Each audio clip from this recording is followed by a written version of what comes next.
Okay guys, mayroon tayo ditong ito troubleshoot na washing machine, no, or repair na ang problema guys ay nagkakaroon siya ng error yan guys, oh, E40, no. So hindi siya wash, ayaw din mag-spin, nagkakaroon siya ng error na E40, no. So gagawin natin guys, tanggalin natin tong string, yung lock ng rubber. Ayan, tanggalin natin. Tapos dukutin natin tong kanyang door lock, no. So ang gagawin natin guys, papalitan natin ito, no, yung kanyang door lock. So kapag na-encounter nyo guys yung E40 ng inyong washing machine, subukan nyo ayusin yung paglagay ng pinto. Ngayon kung ganoon pa rin na maayos naman yung pagkalagay, ang gagawin nyo lang dyan ay papalitan nyo ng door lock. So ito guys, no, mayroon tayong dala dito, no. So marami namang nabibili yan guys. So ito ay Electrolux automatic washing machine na ang kanyang error ay E40, no. So ganito po guys ang pagpalit ng door lock, no. Para hindi kayo mahirapan, tanggalin nyo lang yung string, tapos yung rubber, then susungkitin nyo lang yung door lock. Wala siyang screw, nakatusok lang yung kanyang lock, no, nakalock lang. So ayan. So ayan, nice lang ng kasama natin, no. Tinatanggal lang, tapos lalagyan natin ng bago na door lock, no. So alam nyo na guys, kapag E40 ang washing machine, alam nyo na kung anong dapat nyong palitan. Ayan. Ayan guys, no. Ayan. So nandito pala tayo ngayon sa Santo Tomas, Batangas, no. Nandito tayo nagsiservice ngayon.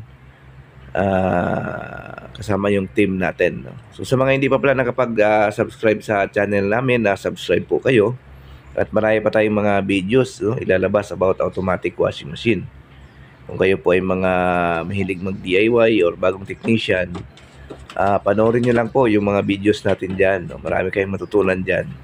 Kasi yung mga video natin ay actual po natin na ginagawa sa site, no? Actual troubleshooting po yung mga ginagawa natin. So ayan guys, binalik na natin yung door lock, no. So ayan, ibabalik na rin natin to yung rubber, no.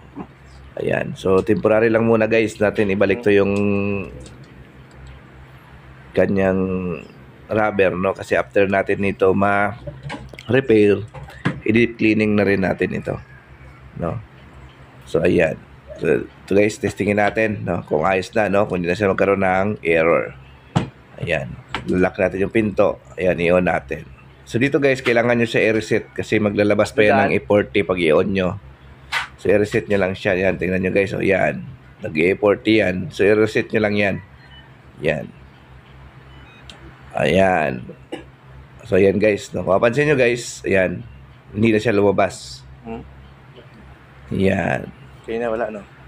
So ayan, lagay natin siya sa spin. Ayan.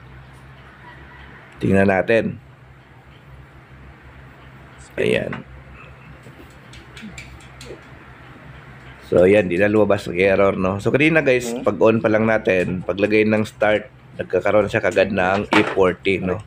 So mapapansin nyo natin guys, pag naglabas yung E40, mapapansin nyo yung tunog ng door lock nawawala, no. Wala siyang lagatik na tumutunog. So dapat kasi pag start mo, may tunog kayong marinig na lumalagatik. Din yung sign ng susi sa display nawawala, no. Pag wala yan, nagkaroon siya ng hindi lumalabas yung sign na susi sa kanyang display. Ibig sabihin hindi siya nagla-lock, no. So magkakaroon siya ng error na E40, no. So sa mga gitong model, kapag na-encounter nyo yung E40, palitan nyo na kagad guys ng door lock, no, para magawa ang inyong mga washing machine, kasi yun ang usual na nagka-problema, no. So yan, sisilip natin dito yung drain motor kung gumagana sa ilalim.